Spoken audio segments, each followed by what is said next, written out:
Hello guys, कैसे हो आप सब। आई होप आप सब लोग अच्छे होगे और स्वस्थ होगे। तो आज हम HTML के दो बहुत ही यूजफुल टैग सीखने वाले हैं जिनका नाम है टेबल टैग और इमेज टैग। ठीक है। टेबल टैग से आप अपने वेब पेज पर डेटा को नीट और ऑर्गेनाइज वे में दिखा सकते हो, और इमेज टैग से आप पेज को और भी ज़्यादा अट्रैक्टिव बना सकते हो। इस वीडियो में आपको स्टेप बाय स्टेप मैं सिखाऊंगा कि टेबल कैसे बनाते हैं, उसमें रोज और कॉलम्स कैसे लगाते हैं, और साथ में इमेज कैसे ऐड करते हैं। तो वीडियो स्टार्ट करने से पहले अगर आप लोगों ने चैनल को सब्सक्राइब नहीं किया है तो चैनल को सब्सक्राइब कर लो, और आपका जो भी भाई या बहन या कोई भी दोस्त अगर ये चीज़ सीखना चाहता है कि वेबसाइट कैसे क्रिएट होती है, तो उस तक ये वीडियो पहुंचा दो, क्योंकि ये वीडियो बहुत ही यूजफुल होने वाली है। तो चलो स्टार्ट करते हैं। तो आज का हमारा टॉपिक है टेबल और इमेज टैग। ठीक है। तो पहले हम पढ़ते हैं टेबल क्या होती है। तो बेसिकली टेबल किसी भी डेटा को एक सीक्वेंस में दिखाने के लिए, एक प्रॉपर मैनर में दिखाने के लिए यूज की जाती है। और ये हमारी जो वेबसाइट पे हम लगाते हैं तो ये बहुत ही यूजफुल होती है डेटा को शो कराने के लिए। ठीक है। तो HTML tables allow web developer to arrange data into rows and columns। इसके अंदर रोज और कॉलम्स बनाई जाती हैं। ठीक है, जिसके अंदर हम अपना डेटा स्टोर करते हैं, डेटा रखते हैं कि उस वेबसाइट पे वो चीज़ कैसे एक प्रॉपर वे में शो करे। इसके लिए हमारे पास कुछ टैग्स होते हैं, जैसे TH टैग होता है। ठीक है, TR टैग होता है, TD टैग होता है। चलो हम इन टैग्स को पढ़ते हैं, वो होते क्या है।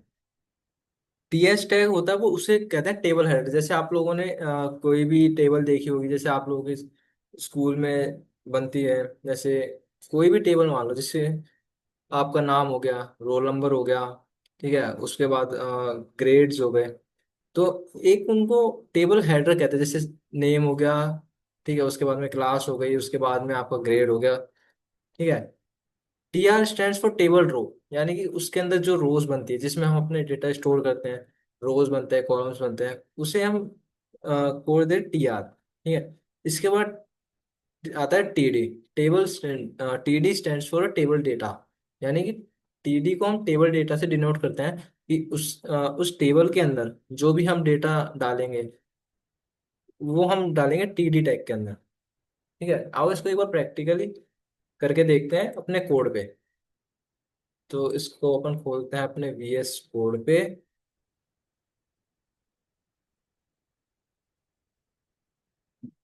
ये देखो, इसमें आया HTML table and image demo. मैंने एक टाइटल दे रखा है। हम इसको स्प्लिट कर लेते हैं दो वे में। इसको लाइव कर लेते हैं ताकि हमें इसका जो आउटपुट है वो मिलता रहे। जैसे यहाँ पे है, हमारा इस पे आ गया HTML table and image demo. ठीक है। तो हम इसको स्प्लिट कर लेते हैं इस तरह से। इसको भी हमने स्प्लिट किया। देन ठीक है। तो अब हमारे पास एक टैग आता है टेबल नाम का। ठीक है, हमें एक टेबल क्रिएट करनी है। इसके अंदर हम डालेंगे TH, जो कि है टेबल हेड।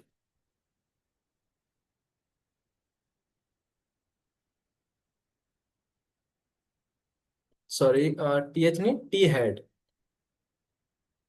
T हेड नाम का टैग आता है, इसके अंदर हम डालते हैं TH, जिसमें हमने लिखा नेम लिख देते हैं। चलो, हमने यहाँ लिख दिया नेम। ठीक है। इसके बाद हमने एक और टैग बनाया TH नेम का, जिसका नाम रख दिया हमने रोल नंबर। ठीक है। इसके बाद एक TH और टैग बना देते हैं, जिसका नाम रख दिया हमने क्लास रख देते हैं। चलो, ठीक है। हमारे पास ये तीन TH नाम के टैग आ गए। अब आप यहाँ देख सकते हो कि ये ऑटोमेटिकली बोल्ड आ रहा है, यानी कि बोल्ड फॉर्म में आ रहे हैं, एकदम हाईलाइट हो गए। ठीक है। अब जैसे ये तो नॉर्मल आ गया, अब हम टेबल में देखते हैं कि उसमें बॉर्डर भी होता है, और बॉर्डर लगाने के लिए हमें सीखनी पड़ेगी पहले स्टाइल। तो अभी हमने स्टाइल सीखी नहीं है, तो हम एक काम करते हैं। हम इस टेबल टैग के अंदर आते हैं, और देन एक प्रॉपर्टी होती है बॉर्डर। ठीक है। बॉर्डर लगा दिया, तो देखो इस पे बॉर्डर एक बन के आ चुका है। ठीक है। अब नेक्स्ट एक होती है टेबल बॉडी, कि जो भी इसके अंदर डेटा होगा वो हमारा इस बॉडी के अंदर आएगा। ठीक है। अब हमने टी आर डिनोट किया था टेबल रो से, तो हम टी आर लगाते हैं एंड देन एंटर, एंड इसके अंदर आता है टेबल डेटा, जो हमें कोई भी डेटा लगाना है, जैसे टी डी लगाया, एंटर प्रेस किया, हमारे पास पहली हेडिंग क्या, नेम, जैसे हमने लिख दिया यहाँ पे, सपोज करो मैंने अपना ही नाम लिख दिया। ठीक है, मैंने अपना नाम लिखा, देन एंटर। एक और टैग बनाते हैं टी डी नाम का, इसमें है रोल नंबर, रोल नंबर लगाया हमने, 2 लगा दिया। ठीक है, देन एंटर, टी डी लगाया, एंड इसमें लिख दी क्लास, क्लास लिख दिया हमने जैसे 12। तो आप देख सकते हैं यहाँ पे डेटा ऑटोमेटिकली इसमें स्टोरवाइज होता जा रहा है, जहां हमने नेम लिखा है उसमें नेम आ रहा है, जहां हमने रोल नंबर लिखा है वहाँ पे रोल नंबर आ रहा है, एंड देन हमने जहाँ पर क्लास लिखे वहाँ पे क्लास आ रही है। तो बेसिकली जो भी डेटा होता है हम टीएच के अंदर उनकी हेडिंग्स लिख सकते हैं, हमें जो डेटा चाहिए, एंड हमें जो हेडिंग चाहिए, हमें जो जो जिस जितना भी डेटा चाहिए, एंड देन उस बॉडी के अंदर आके हम वो डेटा लिख सकते हैं जो हमें उस वेबसाइट पे शो कराना है। ठीक है, बेसिकली ये होती है टेबल। ठीक है, इसके बाद आते हैं हम अपने, इस टेबल के अंदर एक एक प्रॉपर्टी और होती है कॉल स्पैन और रो स्पैन। ठीक है, तो कॉल स्पैन होती क्या है, कॉल स्पैन वो होते हैं जो प्रॉपर्टीज को हॉरिजॉन्टल रोज के लिए यूज किया जाता है, जिसमें ये स्पेस को वो मर्ज करने के लिए यूज किया जाता है। जो टेबल सेल्स होते हैं ये दोनों ही उसमें यूज आते हैं, बस फर्क सिर्फ इतना है, कोल स्पैन जो होता है वो हॉरिजॉन्टल रोज को मर्ज करने में काम आता है, और रो स्पैन होता है वो हमारा वर्टिकल जो रोज होती हैं उनको मर्ज करने में काम आता है। तो इनको करके देखते हैं, जैसे नेम हो गया। ठीक है, अब हमने अ,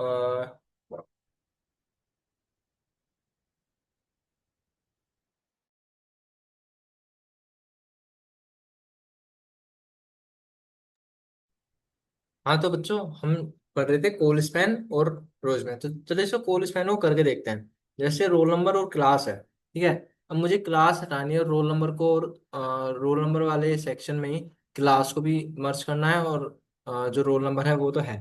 तो हम इस रोल नंबर वाले टैग में हम इसके अंदर प्रॉपर्टी लगाएंगे कोल स्पैन, प्रेस एंटर, एंड इस पे किया हमने 2। ठीक है, अब आप देख सकते हो इसमें रोल नंबर और जो क्लास थी वो एक में आ गई। अब अगर हमें ऐसे करना है तो फिर हमें एक क्लास हटानी पड़ेगी यहाँ से, हमने जैसे क्लास हटा दी यहाँ से। ठीक है, तो अब देखो इसमें 2 सेक्शन रह गए, और इसी के अंदर नेम, रोल नंबर और जो हमारी क्लास थी वो इसमें शो कर गई। ये तो होता है कोल स्पैन जो ऐसे हॉरिजॉन्टल वे में इसको मर्ज करता है। ठीक है, अब बात करते हैं हम रो स्पैन की। तो अगर हम इसकी जगह रो स्पैन लगा देते हैं तो क्या होगा, ये देखो ये इसमें अलग हो गया। ठीक है, रो स्पैन देन इसमें नहीं लगेगा, वो लगता है अगर कोई मल्टीपल डेटा होता है, जैसे मल्टीपल डेटास में लगता है ना। हम चलो एक टेबल और बनाते हैं इस पे, टी आर लगाया, then T D, multiply sign 3, and then इसके अंदर हम डालते हैं, जैसे रोहित डाला, रोल नंबर में हमने 3 डाला, क्लास हमने 12 डाल दी। अब जैसे ये आ गया। ठीक है, अब मैं चाहता हूँ कि ये एक ही हो जाए, तो ये एक होगा।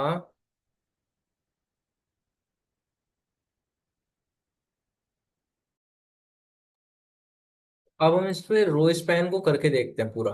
ठीक है, तो हम एक बार इसको यहाँ से ये हटाते हैं। ठीक है, अब हम करते हैं इसको रो स्पैन को, कि ये रो स्पैन यूज करते, तो हम पहले एक टेबल बनाते हैं अलग से।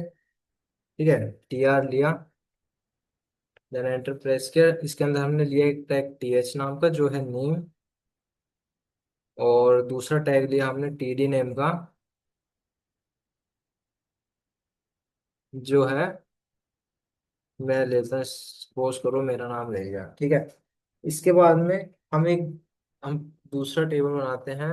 टी आर लिया, उसके अंदर टी एच नेम का टैग दिया और उसमें लिखा हमने जैसे फोन नंबर। ठीक है। और देन अब टी डी लगाया और देन इस पे लिख दिया 1 2 3 4 5।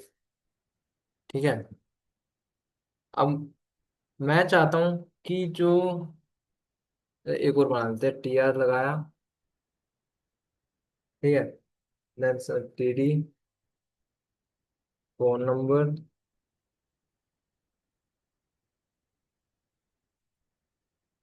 और सॉरी, ये टी एच टैग में आएगा ना, हाँ सॉरी सॉरी। टी एच लगाया इसमें phone number and then enter T D. तो इसमें लिख दिया 1 2 3 4 5। ठीक है। अब देखो, अब इसमें लिखा हुआ है जैसे नेम है, कि उसमें नाम आ गया मेरा। देन दूसरा जो हमारा रो है उसमें फ़ोन नंबर है, और फ़ोन नंबर 1 2 3 4 5 आ गया। एंड देन इसमें चाहे इसको चेंज कर लो, तो 1 2 5 है, ये कर लो कुछ इसको। जैसे ये ठीक है। अब मैं चाहता हूँ कि यहाँ भी फ़ोन नंबर है और यहाँ भी फ़ोन नंबर है। ठीक है। अब ये तो अलग रहे, पर ये जो एक कॉलम है, ये एक हो जाए जिसमें फ़ोन नंबर शो करे 1, एंड देन जो ये है, जो फोन नंबर है वो अपने सेपरेट अलग अलग दिखाएंगे। तो इसके लिए एक प्रॉपर्टी आती है रो स्पैन, जो हम लगाएंगे इसमें। ठीक है। इसमें हमने लगाया रो स्पैन। ठीक है। रो स्पैन लगाया एंड देन एंटर किया 2। अब जैसे ये आ गया, तो अब हमें जो ये दूसरे रो में हमने फोन नाम का टेबल हेड लगा रखा है, इसकी हमें कोई जरूरत नहीं है, हम इसको हटा देते हैं। तो अब आप देख सकते हो कि यहाँ पर तो ये आ गया फोन नंबर, और ये दोनों मोबाइल जो हमने नंबर्स डाले थे वो इसमें ऐसे शो कर गए।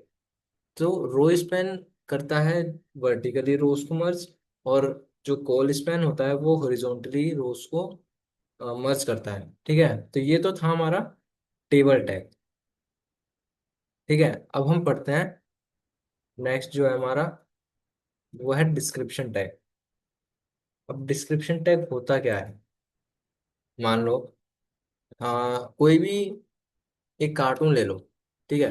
कार्टून के अंदर होते हैं कम से कम मेरे तो 3 से 4 कैरेक्टर्स कार्टून्स के होते हैं।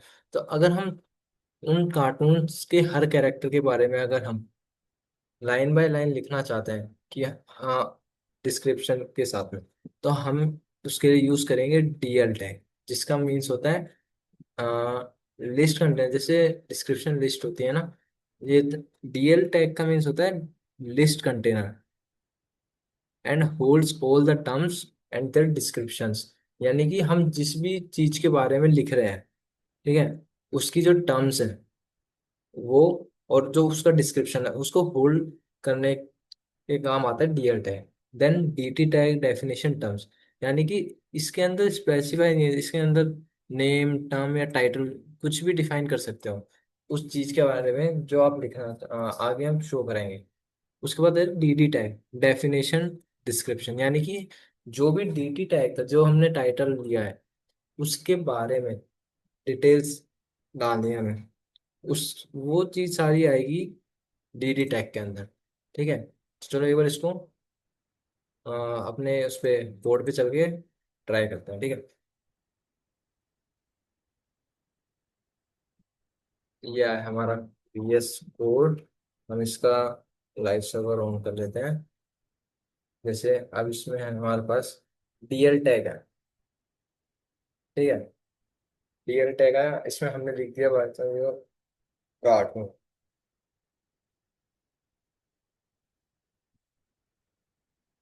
ठीक है। कार्टून, तो हमने कार्टून, ठीक है, एंटर प्रेस किया। इसके अंदर हम लगाते हैं डीटी टैग, एंड देन इसमें कार्टून का नाम लिखा हमने Tom and Jerry. Tom and Jerry. ठीक है। Then press enter and DT tag लगाया, और इसके अंदर लिखा है this cartoon is a very funny.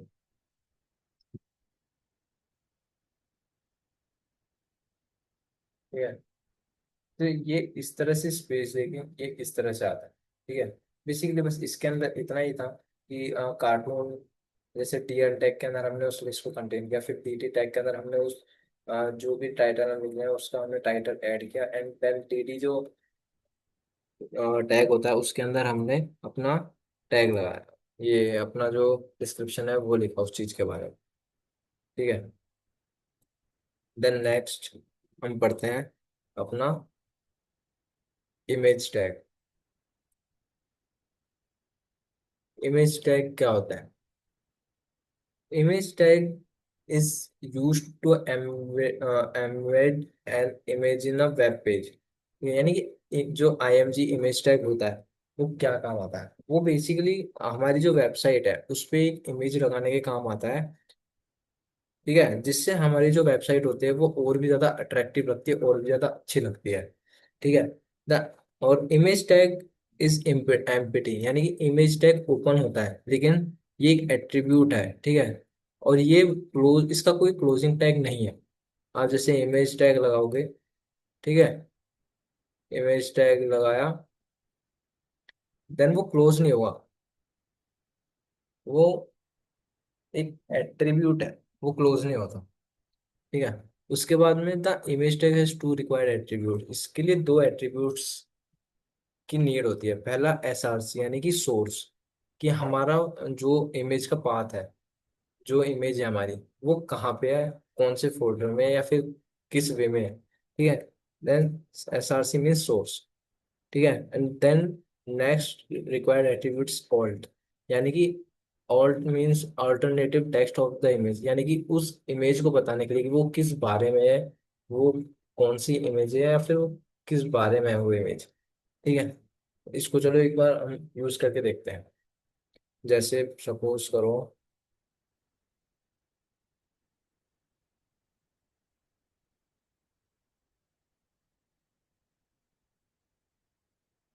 हम अपने इसी फोल्डर पे लगाते हैं। ठीक है, इसके लिए हमने यूज किया IMG टैग का।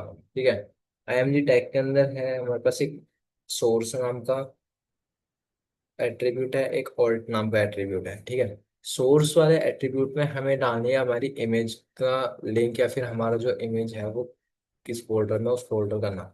अब बाई चांस जैसे हमारे पास में अभी कोई भी इमेज नहीं है, तो हम क्या कर सकते हैं, जैसे हमने यहाँ से कोई भी कार्टून की इमेज निकाल दी है, डोरेमोन की लगाते हैं।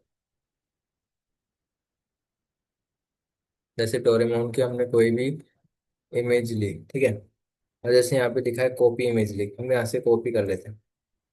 ठीक है, हमने कॉपी किया, एंड देन यहाँ आके पेस्ट कर दिया। तो देखो यहाँ पर ये डोरेमोन की इमेज हमारे इस पेज पर आ चुकी है। ठीक है, अब हम इसे छोटा बड़ा भी कर सकते हैं। जैसे हमने इसके अंदर लिखा इमे, कार्टून इमेज, ये एक बात हो गई कि हाँ ये इस चीज के बारे में है। ठीक है, अब नेक्स्ट हम इसकी विड्थ भी चेंज कर सकते हैं। जैसे हमने लगाई, ये देखो ये छोटा हो गया। जैसे हमने इस पे विड्थ लगाई 200 एंड हाइट लगाई 200, तो इसका साइज जो चेंज हो गया। हम जैसे हम लगाते हैं इसमें विड्थ हम 100 ही कर देते हैं, 100 हमने विड्थ कर दी, तो देखो ये इसका साइज ऐसे चेंज हो गया। ठीक है, हम इसको अगर 1000 कर देंगे तो वो इस तरह से बहुत ज़्यादा हो जाती है। हम इसको 500 कर देते हैं चलो, तो ये इस तरह से आ जाती है। ठीक है, तो बेसिकली इमेज टैग में बस हमारे पास एक इमेज होनी चाहिए कि हाँ हम वहां से कॉपी करते हैं, यहाँ पेस्ट करते हैं। अब तो जैसे हमने ये किया, ठीक है, हम इस इमेज को हमारे इस पाथ में कॉपी भी कर सकते हैं। जैसे हमने यहाँ पे क्लिक किया, कंट्रोल V किया, एक सेकेंड हम वहां से दोबारा कॉपी कर लेते हैं। जैसे हमने यहाँ से किया से कॉपी इमेज किया, यहाँ आके हमने इसको पेस्ट किया, पेस्ट, ये हमारे पास यहाँ पे हमारे कोड में आ गई। अब हम इसमें इस हमें इस कोड की अब कोई नीड नहीं है। हम चाहें, अब इस पूरे कोड को हम हटा देते हैं।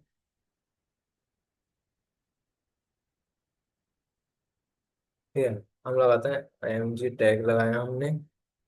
ठीक है, और हम हमारे पास एक इमेज है, तो हम इसमें सिंपली लिख सकते हैं इमेज, तो हमारे पास इसमें शो कर जाएगी हाँ हमारे पास हमारे फोल्डर में इमेज है।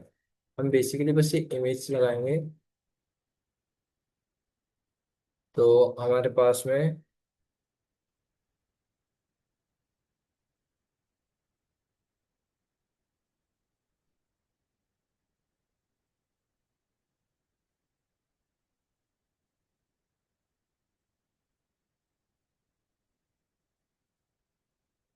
इसको एक बार रिलोड कर लेते हैं, तो ये देखो हमारे पास ये इमेज इसमें आ चुकी।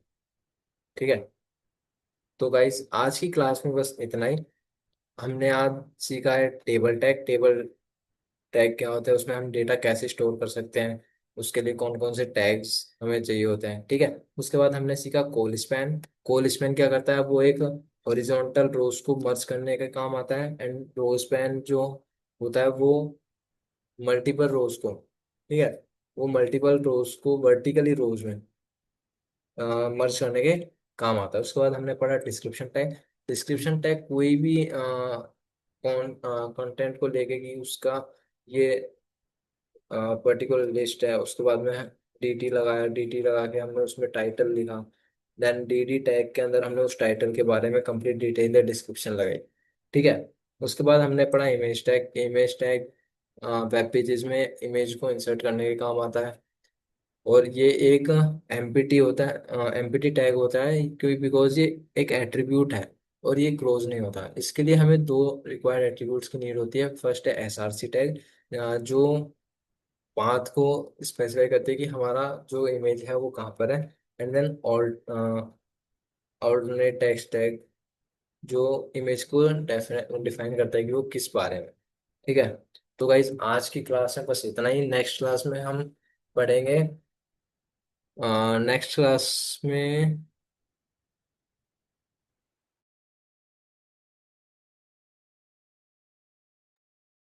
गाइज, तो गाइज नेक्स्ट क्लास में हम लोग पढ़ेंगे अपना जो HTML के कलर्स होते हैं, मतलब जो फॉन्ट कलर्स होते हैं वो उसके अंदर कैसे चेंज होते हैं। ठीक है, उसके बाद में हम कल पढ़ेंगे लिंक्स पढ़ेंगे, जो HTML में लिंक्स लगाए जाते हैं वो किस तरह से लगाए जाते हैं। ठीक है, उसके बाद में हम पढ़ेंगे सेमेंटिक टैग्स पढ़ेंगे। ठीक है, तो नेक्स्ट क्लास में हम ये सब चीज़ें पढ़ेंगे। सो चैनल को लाइक करो, सब्सक्राइब करो, और वीडियो अच्छी लगे तो कमेंट में करके ज़रूर बताना। ठीक है, तो चलो गाइस, आज के लिए बस इतना ही। आशा करता हूँ आप लोगों को ये चीज़ें अच्छी लगी होंगी, समझ आई होंगी।